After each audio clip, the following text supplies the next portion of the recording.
Now, El-Sayed giving his victory speech moments ago alongside the chair of the Michigan Democratic Party and his former opponent, Mallory McMorrow. 13 on your sides, Nick Nelson is there in Detroit with the very latest. Nick.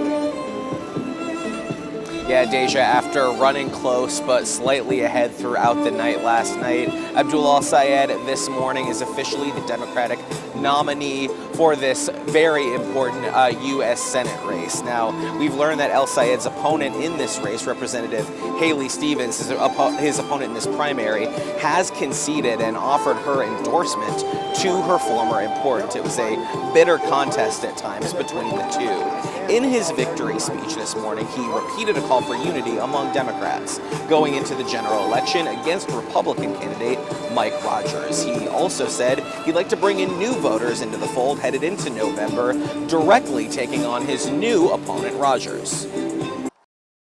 That if you're willing to build a movement brick by brick, if you're willing to go and travel your state and have the conversations in rooms big and small, starting in moments when people aren't even paying attention to an election, but are paying attention to the price of gas and the price of groceries and the price of housing and the price of healthcare, that you can build a conversation that builds into a movement that defeats Goliath. Mike Rogers is a guy who, believe it or not, went back to Florida so he could lick every single boot Donald Trump owns to beg for his endorsement.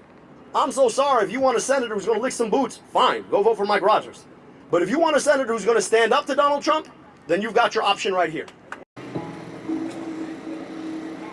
Now, in his speech, El-Sayed did challenge Mike Rogers to 5 debates leading up to the November 3rd election. Live in Detroit, Nick Nelson, 13 on your side.